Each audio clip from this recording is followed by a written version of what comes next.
gue Akbar dan kita ada di podcast Suara Akar Rumput.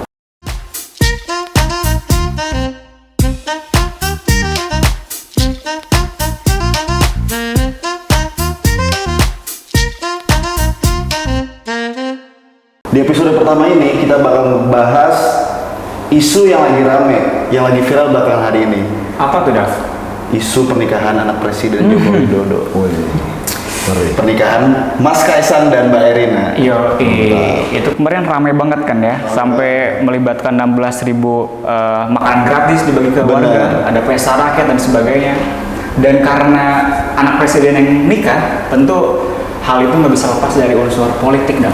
Jadi pasti ada hal-hal yang bisa kita bahas di baik sisi politiknya. Iya. Nah, untuk itu kita hari ini, Mas, bakal mengundang berbicara, berdiskusi dengan seseorang yang mungkin juga kalian sebenarnya udah tahu ya. Udah tahu. Yaitu Mas Dimas Oki Nugroho. Terima kasih. Selamat datang Mas Dimas. Terima kasih. Sehat, Mas? Sehat, alhamdulillah. Sehat ya? Mas Akbar.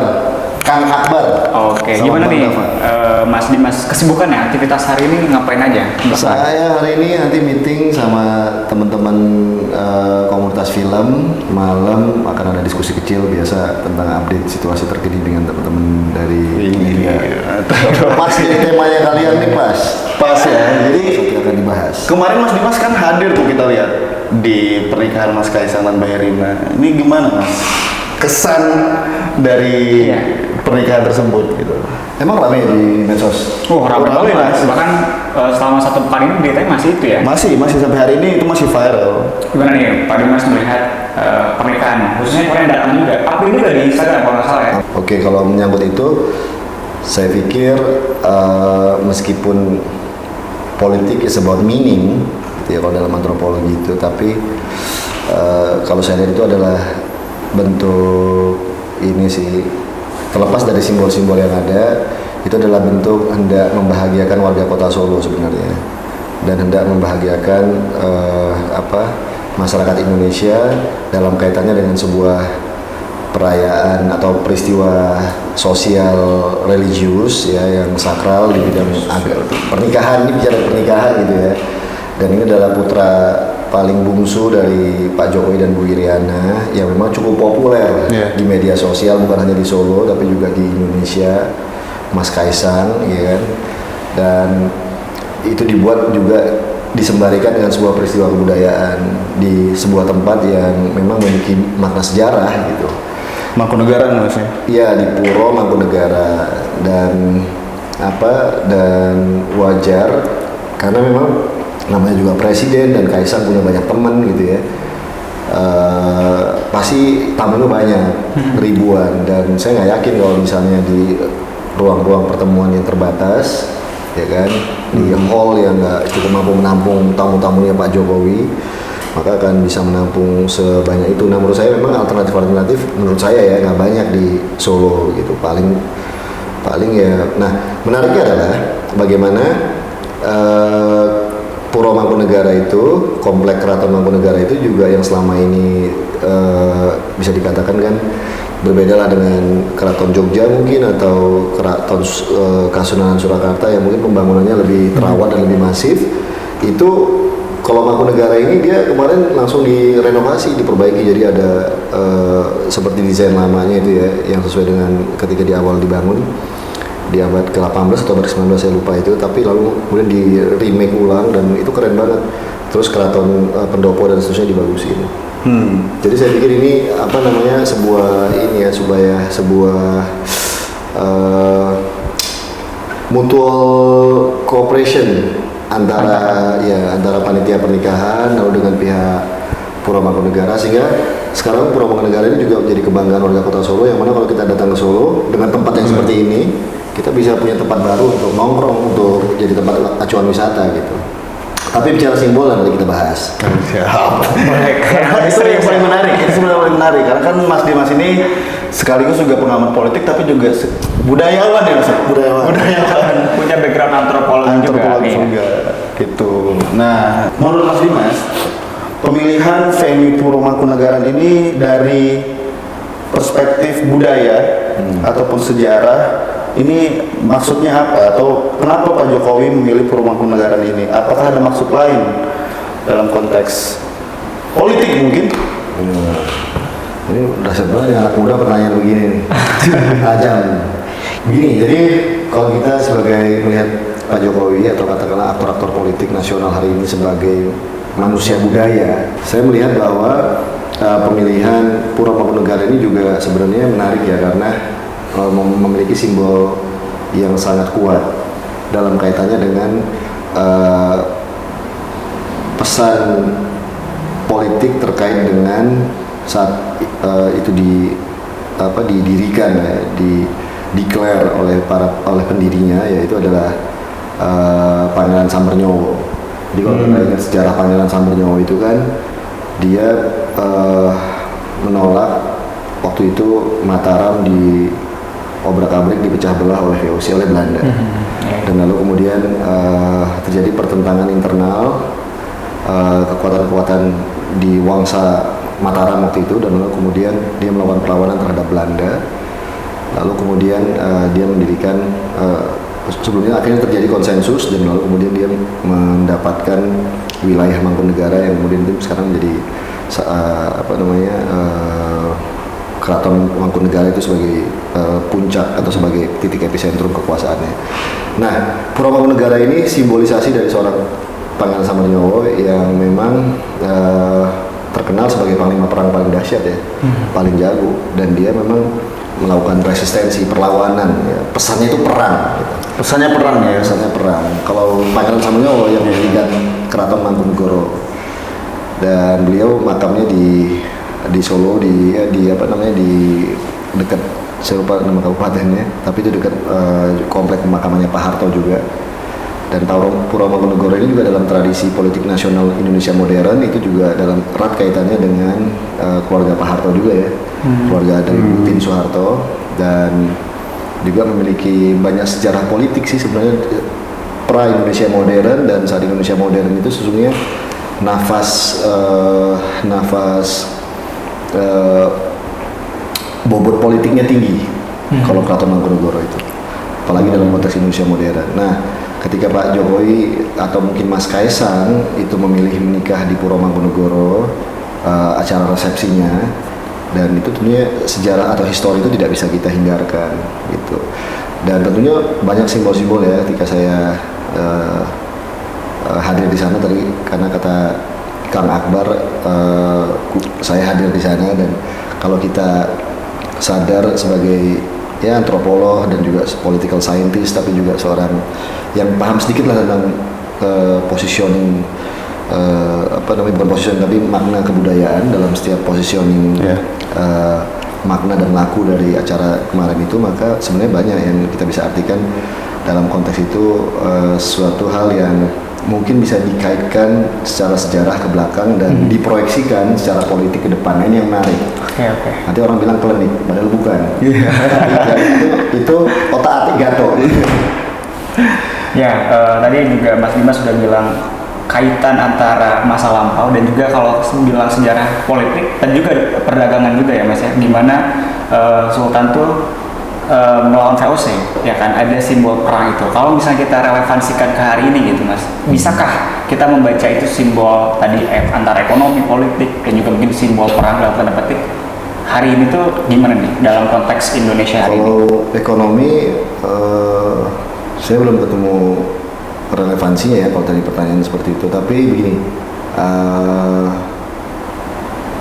bahwa yang juga menarik adalah ketika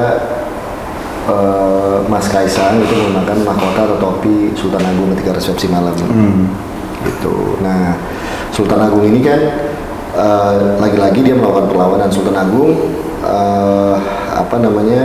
adalah leluhurnya Pangeran Sambernyowo, karena waktu itu masih Mataram, posisinya masih di Alas Mentau, ya masih kota gede lalu Pleret, jadi belum pindah ke Solo, jadi masih di Mataram awal, Mataram Islam awal. Nah, Sultan Agung itu kan melalui ketika misalnya Mas Kaisang menggunakan topi kuluk ya, topi mahkotanya yang Sultan Agung itu, maka harapannya kemudian ingin membangkitkan kembali ya kan kedignitian, kebanggaan, pride sebagai sebagai seorang pemimpin atau pimpinan atau raja di situ, yang waktu itu Mataram belum terbelah antara Jogja, Solo. Jogja juga belum terbelah antara tanahnya Hamengkubuwono dengan Paku Alam. Solo belum terbelah antara Kasunanan, Pakubuwono dengan Mangkunegara. Jadi waktu itu memang persatuannya tinggi, dan waktu itu melawan Batavia ya. Jadi waktu itu masih VOC Belanda di situ, dan Sultan Agung melawan. Simbolisasinya adalah melakukan serangan ke Batavia, dan artinya simbol yang dilawan juga dalam hal ini kan kita lihat Batavia Belanda, dan itu adalah Eropa. Nah, jika di pertanyaan sekarang tadi yang miss dari pertanyaan Akbar itu adalah dalam konteks sekarang seperti apa. Nah, maka Indonesia itu kalau menurut saya kan yang harus kita lihat agenda Pak Jokowi setelah ini. Ya kan, setelah pernikahan itu Pak Jokowi langsung ke Belgia menghadiri KTT ASEAN. Ya kan, dengan Uni Eropa. Itu adalah peringatan 45 tahun ya. 45 tahun ya hubungan baik Indonesia dan Eropa. Saya pikir ini juga pesan menarik ya kalau kita buat otak-atik gato. Otak-atik gato itu maksudnya lu otak-atik gitu loh. Ternyata kalau nemu coincidentally true bisa enggak, ternyata kebetulan kok ada benernya gitu. Nah, jadi setelah pernikahan Mas Kaisang itu rentetan rangkaiannya di Pulau Mangkunegoro, lalu kemudian Mas Kaisangnya pakai topi, pakai mahkota Sultan Agung, lalu kemudian beberapa hari kemudian, esoknya atau 2 hari kemudian Pak Jokowi berangkat ke Brussel, ke Belgia untuk menghadiri KTT ASEAN dengan Uni Eropa.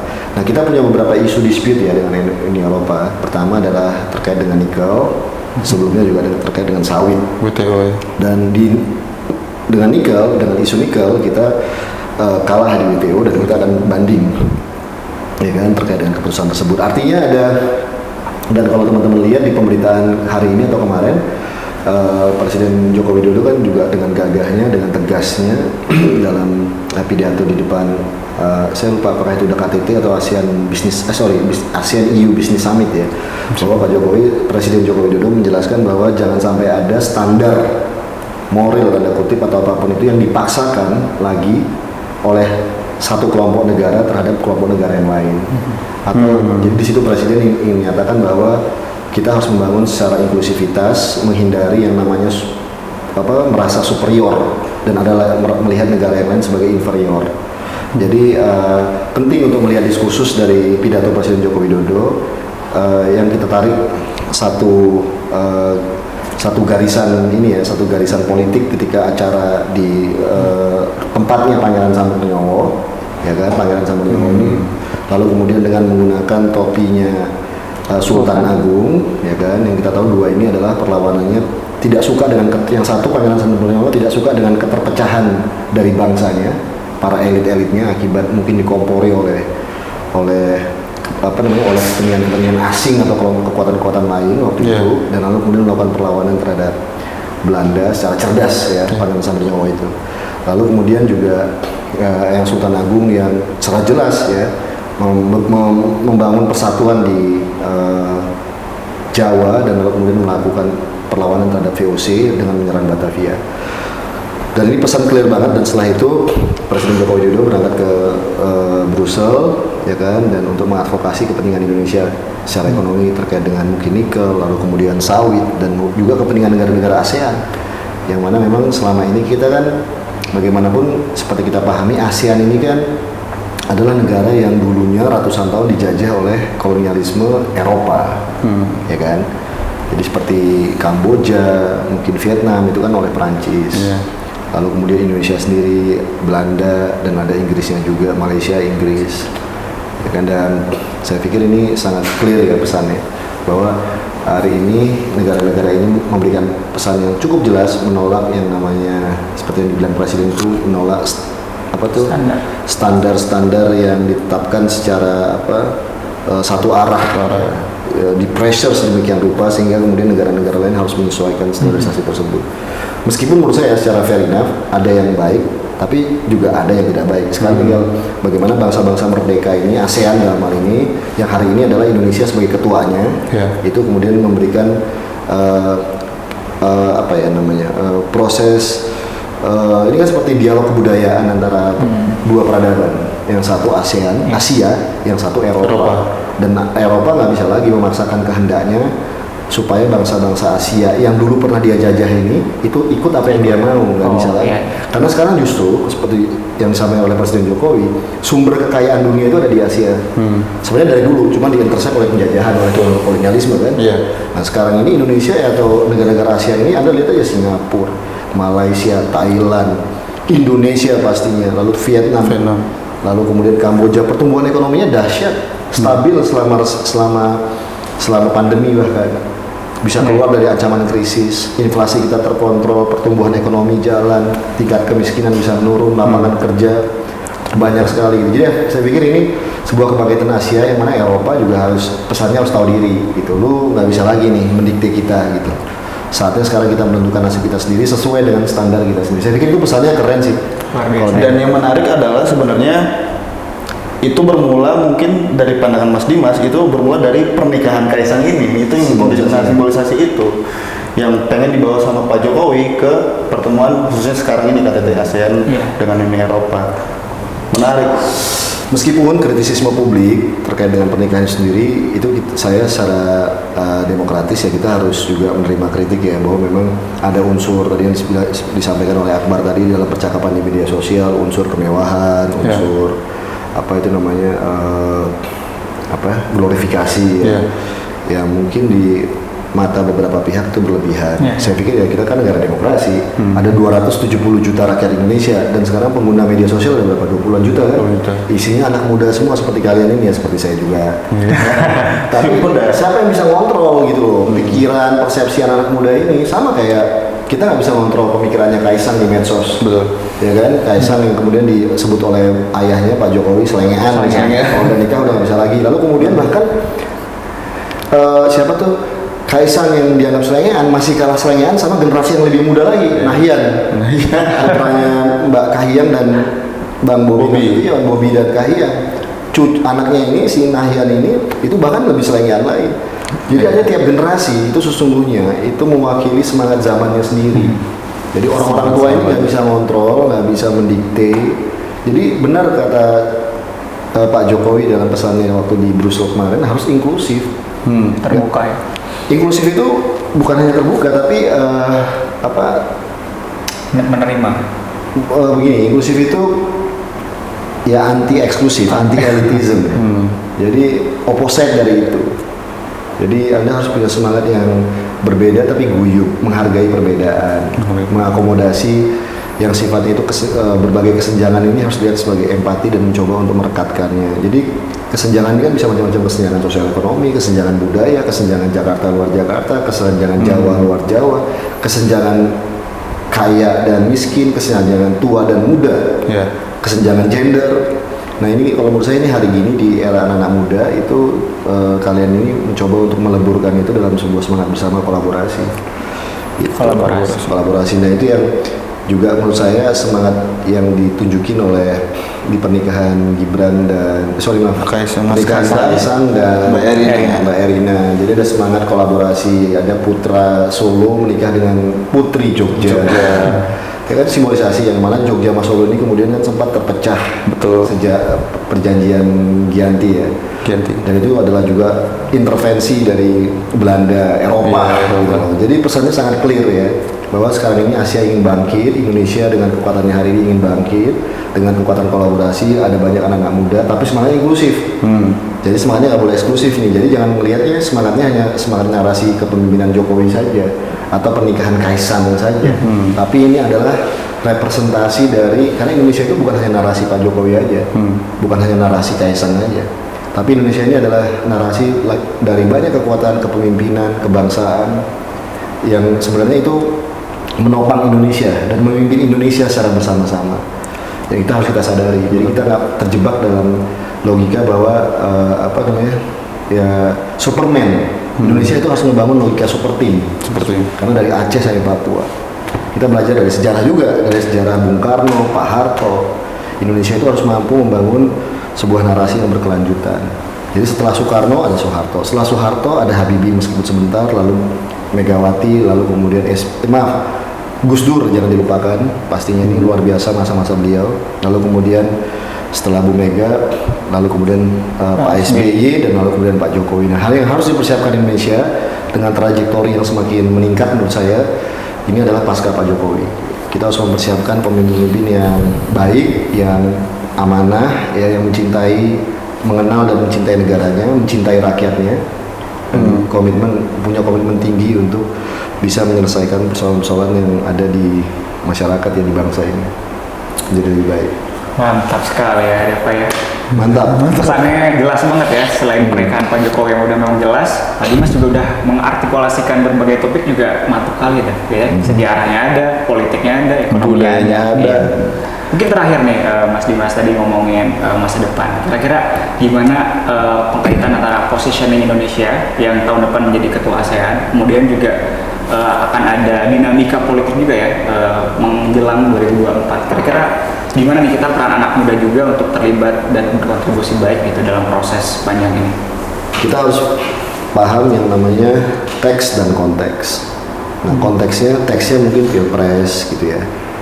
Teksnya mungkin adalah kontestasi demokrasi. Teksnya adalah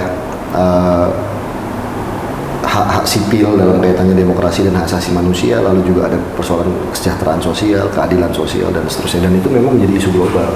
Anda kemana-mana pun sekarang di dunia hari ini, mau ke negara maju seperti Amerika, Tiongkok, Jepang, ya, lalu kemudian Eropa, hari ini itu isunya adalah kesenjangan sosial.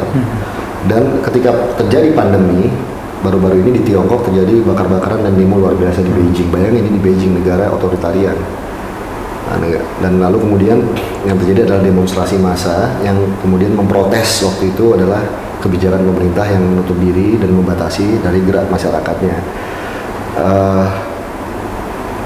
Dan itu fenomena yang lazim kita saksikan di berbagai negara. Di saat yang sama terjadi transformasi sosial ekonomi dari old economy menuju new economy. Banyak pekerjaan-pekerjaan lama, ya kan, pabrik-pabrik, industri dan seterusnya yang kemudian bertransformasi dan harus beradaptasi karena ada namanya digitalisasi tadi. Jadi kemudian banyak lapangan kerja konvensional yang lama itu tidak bisa kita temukan lagi karena adanya digitalisasi. Nah, ini yang disebut oleh Presiden Joko Widodo, kita harus adaptif sebagai bangsa. Kalau enggak kita bisa jadi dinosaurus, kurang lebih begitulah.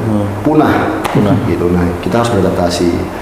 Antara lain Presiden membuat kebijakan dengan menghadirkan undang-undang cipta kerja itu ya, sehingga kemudian bisa memastikan investasi bisa masuk, lalu kemudian kemudahan berusaha, perizinan, lalu kemudian standarisasi halal.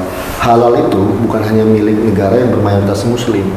Kalau kita ke Bangkok, sekarang ke Thailand dan seterusnya, atau negara-negara wisata lain, mereka berlomba-lomba untuk menghadirkan logo halal di pusat-pusat kulinernya dan di produk-produk makanan yang mereka punya, karena mereka tahu bahwa mereka ingin mengundang turis-turis dari negara-negara muslim yang bawa duit. Timur Tengah, Malaysia, Indonesia kan gede banget tuh, dan itu Thailand hidup dari situ kan. Jadi menjadi bangsa yang cerdas, itu pesannya Jokowi, sebenarnya Presiden Jokowi, dengan mencoba untuk melakukan transformasi kebijakan di berbagai sektor, khususnya di bidang investasi dan sosial ekonomi. Yang kedua, bagaimana para anak muda itu kemudian mereka melihat opsi-opsi pekerjaan, bukan hanya pekerjaan yang sifatnya formal, tapi informal, UMKM, entrepreneur. Mereka berusaha sendiri, berkolaborasi dengan teman-temannya. Artinya itu ada pergerakan sosial budaya yang kemudian menjadi pergerakan sosial ekonomi di sana, gitu, dengan berbagai bentuknya, baik itu profit maupun social entrepreneurship. Dan itu anak-anak muda penggeraknya, dan saya tidak heran nanti dalam konteks pemilu di 2024 nanti anak muda ini juga jadi game changer, jadi motor transisinya gitu. Dan mereka sangat kritis gitu. Mereka bisa mendukung seseorang itu karena kebaikannya, tapi orang tersebut juga bisa dikritik dan bahkan bisa ditinggal atau bisa bahkan dihujat sedemikian rupa jika pemimpin tersebut menurut mereka tidak pantas untuk melakukan hal yang seperti itu misalnya.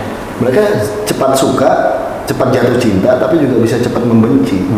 Karena memang media sosial, Anda bisa ketemu konten yang pro dan kontra itu dalam waktu hitungan detik.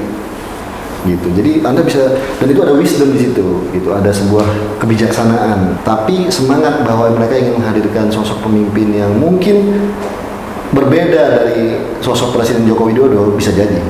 Atau mereka mungkin ingin melihat sosok yang ya kurang lebih seperti Pak Jokowi deh. Gitu. Bisa saja. Menurut Mas Dimas menurut Mas Dimas.